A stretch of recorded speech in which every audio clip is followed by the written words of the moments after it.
ఎస్ఎఫ్డిఆర్ అనేది ఇప్పటివరకు ప్రపంచంలో ఎవరి దగ్గర లేనిదని మీరు చెప్పారు. అలాగే అట్ ది సేమ్ టైం ఏటాక్స్ ప్రపంచంలో ఏ హోవిట్జర్ కూడా అంత దూరం ఒక మిసైల్ ఒక బాంబ్ని వేయలేదు, అంత దూరం ఏటాక్స్ వేయగలదు. సార్ మొత్తానికి ఎట్టకేలకి భారత్ ఫోర్జ్ ప్రభుత్వంతో చర్చలు జరిపి దీన్ని మ్యానుఫ్యాక్చరింగ్ చేయడానికి ఒప్పందం చేసుకుంటోందని వార్తలు వస్తున్నాయి. ఎట్ ది సేమ్ టైం ఇదే సంస్థకి ఆంధ్రప్రదేశ్ ప్రభుత్వం భూమి కేటాయించింది డిఫెన్స్ ఎక్విప్మెంట్ని తయారు చేయడానికి. ఈ డెవలప్మెంట్ని మీరు ఎలా చూస్తారు సార్? ఎందుకంటే మామూలుగా మనం ఒక ప్రైవేట్ డిఫెన్స్ సంస్థ అంటే కనుక మనకు అన్ని టాటా లేకపోతే మహీంద్రా ఇలాంటివి వస్తాయి, కానీ భారత్ ఫోర్జ్ అనేది ఎక్కువగా మనకి వినబడదు అది చేస్తున్నా. దీంతో నిజానికి చెప్పాలంటే అది కూడా ఒక elite private Indian defence company లిస్ట్లోకి వచ్చింది అనుకోవచ్చా? తప్పకుండా. ఇది మనకు చాలా ఏటాక్స్ అంటే ఫస్ట్ మనం చూస్తే కనుక అడ్వాన్స్డ్ టోర్డ్ ఆర్టిలరీ గన్ సిస్టమ్స్, దీని డెఫినేషన్. ఎందుకంటే మనకి డిఫెన్స్ లో అన్ని కూడా ఎప్పుడు కూడా వాళ్ళు అబ్రివేషన్స్ చెప్తుంటారు. మన ప్రేక్షకులు అర్థం చేసుకోవాలంటే ఏటాక్స్ అంటే అడ్వాన్స్డ్ టోర్డ్ artillery gun system. Artillery guns అన్నా మనం చూస్తున్నాం ఎప్పటి నుంచో పాతకాలం మనకు క్యానన్స్ ఉండేవి, అప్పుడు ఇప్పుడు ఆర్టిలరీ గన్స్ వస్తున్నాయి. ఇన్ఫాక్ట్ హోవిట్జర్ గన్స్ ఇవన్నీ ఉన్నాయి, ఇవన్నీ కూడా ఆర్టిలరీ గన్సే. మనకు కార్గిల్ యుద్ధంలో మనం ఎలా టైగర్ హిల్స్ మీద ఎలా దాడి చేసాం, మనం ఈ బోఫర్స్ గన్స్ ఎలా వాడుకున్నాము, ఇవన్నీ మనకు తెలిసినవే. సో అటువంటి కుటుంబంలోనే అటువంటి ఫ్యామిలీకి చెందినటువంటిది ఏటాక్స్ అంటారు. అంటే ఇది చాలా అడ్వాన్స్డ్. అంటే ఇది మనకు ఏమవుతుందంటే మామూలుగా మన కార్గిల్లో మనం ఫైరింగ్ చేసినప్పుడు అందాజుగా కొట్టేవాళ్ళం, బహుశా ఇక్కడ దాకా కొడుతుందని. ఒక 4-5 షెల్స్ కొట్టిన తర్వాత దాంట్లో ఒకటైనా తగలకపోదా అనే అటువంటి పరిస్థితి మనకు ఉండేది. కానీ ఈ ఏటాక్స్ లో ఏంటంటే పిన్ పాయింట్ ప్రెసిషన్ తో కొట్టచ్చు. సెకండ్, ఇది మనకు ఇప్పుడు వస్తున్నటువంటి ఏటాక్ టెక్నాలజీ ఇంతవరకు ఎక్కడా వెళ్ళలేని అంత దూరంగా దీన్ని కొట్టగలం, చాలా దూరం దీన్ని ఫైర్ చేయగలం. దాని యొక్క ఫైరింగ్ కెపాసిటీ చాలా అద్భుతంగా ఉంటుంది. ప్లస్ చాలా మొబైల్.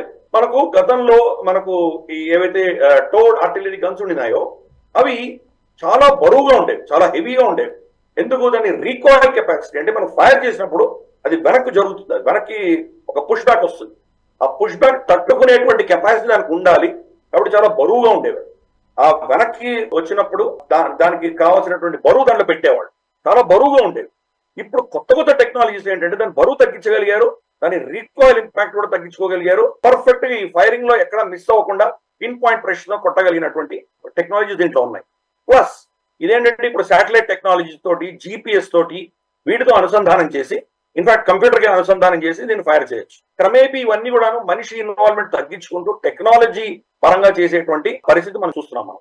అందుకని ఏటాక్స్ అనేది చాలా అడ్వాన్స్డ్ గన్స్. ఇవి మనకు ఇంతవరకు చేసిన యుద్ధాల మనం వాడుతున్నటువంటి గన్స్ పోల్చి చూస్తే చాలా చాలా అడ్వాన్స్. ఇవి మనకు భారత్ ఫోర్జ్ ఒక ప్రైవేట్ కంపెనీ, వాళ్ళు దీన్ని తయారు చేయడానికి సిద్ధపడ్డారు.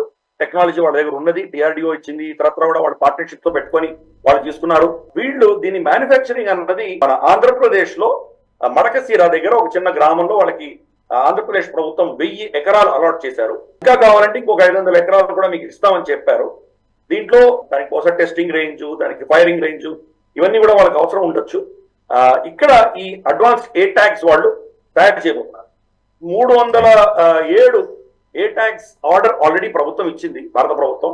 రాబోయే రోజుల్లో ఇంకా పెద్ద ఎత్తున ఇవి అన్ని కూడాను ఆర్డర్స్ వస్తాయి. దాంతో అక్కడ ఫ్యాక్టరీ, ఒక పెద్ద ఫ్యాక్టరీ వచ్చిందంటే దాని చుట్టూ యాన్సిలరీ యూనిట్స్ కూడా చాలా వస్తాయి. దీంట్లో నట్లు బోట్ల దగ్గర నుంచి దానికి కావాల్సినటువంటి ఎన్నో కాంపోనెంట్స్, ప్రతి కాంపోనెంట్ స్క్రూ నట్టు బోల్ట్తో సహా వాళ్ళు అదే కంపెనీలో తయారు చేయరు. వాళ్ళు చిన్న చిన్న ఎస్ఎంఈస్ ఏవైతే ఉంటాయో వాళ్ళు తయారు చేసేవి దీన్ని ఇంటగ్రేట్ చేస్తారు.